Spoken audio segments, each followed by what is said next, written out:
आप सभी को जय श्री श्याम। पितरों की सीरीज धीरे धीरे आगे बढ़ रही है। आज के कुछ सवाल आए हैं। पिंडदान क्या होता है? पिंडदान मतलब एक आटे का पिंड बनाना और उसको दान कर देना। जैसे एक छोटा सा लड्डू होता है, ये रखा हुआ ना, ऐसे ही या तो जौ के आटे का या चावलों के आटे का एक पिंड बनाया जाता है किसी भी तीर्थ पर जाकर। तीर्थ मतलब जैसे मैं अपनी बात करूं, मैं हिसार से हूं तो यहाँ पांडु पिंडारा तीर्थ है हमारे यहाँ जींद में। कुछ लोग हरिद्वार जाते हैं, कुछ लोग पेहवा भी जाते हैं कुरुक्षेत्र में, कुछ लोग बद्रीनाथ जाते हैं, कुछ लोग गया में। यानी जहां भी कोई पवित्र तीर्थ है जहां पर पितरों का पिंडदान पहले से होता है वहां जाके पिंड का दान करना होता है। कुछ लोगों ने हमसे पूछा कि क्या घर पे कर सकते हैं? बिल्कुल भी नहीं, बिल्कुल भी नहीं कर सकते। किसी भी पवित्र तीर्थ पर जाकर किसी कर्मकांडी ब्राह्मण के द्वारा, वहां जो पंडित रहते हैं उनके द्वारा करवाया जाता है। जौ का आटा या चावल का आटा घर से ले जाओ, थोड़े से काले और सफेद दोनों प्रकार के तिल ले जाओ, शहद ले जाओ, वहां जाके उनसे बोलो कि हमें पिंडदान करवाना है। जो लोग हरियाणा से हैं तो हम आपको नीचे डिस्क्रिप्शन में पांडु पिंडारा के एक पंडित जी हैं, उनका नंबर दे देंगे। वहां जाके आप उनको हमारा नाम बोल देना कि उन्होंने नंबर दिया है, उससे आए हैं। वो सब कुछ विधि विधान के अनुसार करवा देंगे। कोई उनका एक्स्ट्रा फीस नहीं है, कोई ज़्यादा चार्ज नहीं है। मुट्ठी बंद करके 200 रुपये दे दोगे तो वो उसी में संतुष्ट है, वो ज़्यादा नहीं बोलेंगे। 200 रुपये मैंने इसलिए बोला, वो 10 रुपये में भी संतुष्ट है। 200 इसलिए बोला क्योंकि मैं सिर्फ 200 रुपये देता हूँ उनको हर बार, इसलिए मैंने 200 बोल दिया। बाकी आपकी मर्जी है, 50, 100, 200 जो भी आपकी मर्जी, जो भी आप दोगे वो ले लेंगे, वो अपने आप बता देंगे। ठीक है। पिंडदान क्या होता है? यानी पिंड का दान। पहले जौ के आटे से या चावल के आटे से आपको पिंड बनाना पड़ेगा। जितने आपके पूर्वज हैं उतने ही पिंड बनाने पड़ेंगे। अपने से पहले जो 3 पीढ़ियों में बीत चुके हैं, जा चुके हैं, उनके मान के चलो। अब जैसे मेरे फादर साहब हैं, उनसे ऊपर की 3 पीढ़ियों का पिंडदान हो, क्योंकि मेरे पिताजी हैं फिलहाल, तो मेरे पिताजी जब पिंडदान करेंगे या मैं करूंगा तो मेरे पिताजी से पहले की 3 पीढ़ियां, 3 मेरे दादा, 3 मेरी दादी, 6 पिंड तो सीधे हुए मेरे। उसके बाद कोई अनमैरिड गया, कोई दादा का भाई था या कोई और था, वो गया है उनके नाम का। फिर आप काउंटिंग करिए घर से ही बैठ के कि मेरे कितने पूर्वज हो सकते हैं, इतने हो सकते हैं, उनका नाम लिख लीजिए। दादा दादी का नाम ये था। अब जिनका नाम याद नहीं है तो ब्राह्मण को बोल दीजिए, नाम याद नहीं तो ब्राह्मण जो पुरुष हैं उनका ब्रह्मा विष्णु महेश नाम रख देंगे, महिला है तो गंगा यमुना सरस्वती नाम रख देंगे, अपने आप करवा देंगे वो। ठीक है।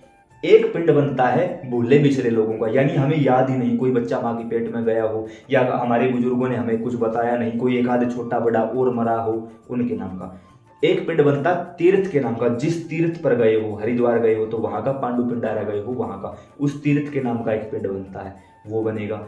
एक बनेगा भीष्म पितामह के नाम का, क्योंकि हम सभी भीष्म पितामह की ही औलाद हैं। उनकी वैसे तो कोई संतान थी ही नहीं, हम उनकी संतान हैं। और जो व्यक्ति भीष्म पितामह के नाम का पिंडदान करता है उसकी 21 पीढ़ियां तर जाती हैं, पार हो जाती हैं। इसलिए जरूर किया करो भीष्म पितामह के नाम का एक पिंड वहां पर दान। 3 पिंड एक्स्ट्रा होंगे, एक भूले बिसरे लोगों का, दूसरा तीर्थ का, तीसरा भीष्म पितामह का। बाकी आप देखो आपके यहाँ कितने पूर्वज गए हुए हैं उनके नाम का होगा।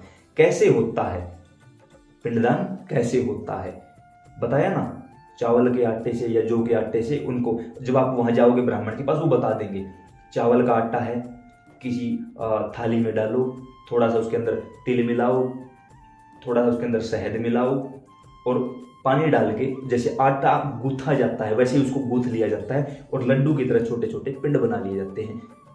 फिर ब्राह्मण मंत्र बोलेगा, मंत्रों के द्वारा एक एक करके पिंडदान होता रहेगा। उसके बाद जब वो सारे पिंड एक जगह इकट्ठे हो जाएंगे, फिर उस जल में जाके उनको ओम से पितर देवाय नमः बोलकर बहा देना है। इसको बोलते हैं पिंडदान। कहाँ होता है बताया ना, मैं हिसार से हूं तो मेरा यहाँ पांडु पिंडारा में होता है। पांडु पिंडारा नाम क्यों है? यहाँ पांडवों ने अपने पितरों का तर्पण किया था, इसी कारण इसको पांडु पिंडारा बोला जाता है। कुरुक्षेत्र पेवा में भी होता है, हरिद्वार में भी होता है, बद्रीनाथ और गया में भी होता है, बाकी और जगह भी होता होगा, इतना हमें पता नहीं। आप सब मतलब अपने आसपास पता कर लेना। राजस्थान पुष्कर में भी होता है भाई। कौन करवा सकता है? अनमैरिड लड़की नहीं करवा सकती। घर के पुरुष करवाएंगे तो जल्दी काम करेगा, जल्दी पितरदोष समाप्त हो जाएगा। लेकिन लगे कि पुरुष घर पे नहीं है या करेंगे नहीं या 24 घंटे नशा ही नहीं उतरता पुरुषों का, या पुरुष इस चीज को मानते नहीं, तो महिला भी करवा सकती है पिंडदान। क्या पति पत्नी दोनों को जाना होता है? बिल्कुल भी नहीं जाना होता। कोई भी एक चला जाए पिंडदान करवा दे, बस सिंपल सी बात है। कितना खर्चा आता है बताया ना भाई। जौ का आटा घर से ले जाना, जौ का या चावल का आटा, थोड़ा सा शहद ले जाना, थोड़े से तिल ले जाना, वहां जाके अगर आप पांडु पिंडारा जा रहे हो तो सिर्फ 200 रुपये का खर्चा आएगा, आने जाने का आप देखो। ठीक है, क्यों किया जाता है? जो हमारे हमसे पहले बीत चुके हैं 3 पीढ़ियों के पूर्वज, वो मरने के बाद भूत प्रेत बन के भटक रहे हैं, वही हमें परेशान कर रहे हैं, तो उनको उनका भोजन चाहिए। जब हम जल के माध्यम से ब्राह्मण को साक्षी मान के या हमारे शरीर को तन की सेवा से और पैसे खर्च करके धन की सेवा से और मन लगा के वहां गए हैं, तो मन की सेवा तन मन धन से जब हम वहां जाके पितरों के निमित्त पिंडदान करते हैं, उनको जल देते हैं, उनको ये बोल के कि हमारे शरीर पर सवारी ले लो और स्नान करो, फिर 5 डुबकी लगाते हैं, तो इससे हमने जल दे दिया, स्नान करवा दिया, दीपक जला के उनको रोशनी प्रदान की और पिंडदान उनका करवा के उनको भोजन दिया है। एक प्रकार से जो नीच योनि में वो पड़े हुए थे वहां से उनको बाहर निकाल दिया है, तो वो खुश होंगे और आपको आशीर्वाद देंगे। पितर दोष को, प्रेत दोष को शांत करने के लिए पिंडदान करवाया जाता है। घर पर पितरों का तर्पण कैसे करें? तर्पण का मतलब होता है जल देना। घर पर पितरों को जल कैसे दें? साधारण भाषा से बता रहा हूं ये सब चीजें, ठीक है। घर पर सबसे पहले तो पितृपक्ष के 16 दिनों में एक जल का कोई भी पात्र ले लीजिए, इसके अंदर 2 लौंग और 5 लाल कलर के फूल डाल लीजिए, रेड फ्लावर। और सुबह सूर्योदय के समय, जब सूर्योदय हो रहा हो उस समय, घर के पुरुष और महिला कोई भी इस काम को कर सकता है। सूर्योदय के समय स्नान आदि से निवृत्त होकर, पितरों का नाम पता है बड़ी अच्छी बात है, नहीं पता तो सिर्फ इतना बोल देना, हे सूर्य नारायण भगवान, इस जल को आप मेरे पितरों तक पहुंचा दो, और इस जल को सूर्य को दे देना। हर रोज सूर्य को जल देके आप अपने पितरों को तर्पण कर सकते हो, तुलसी में जल डालकर।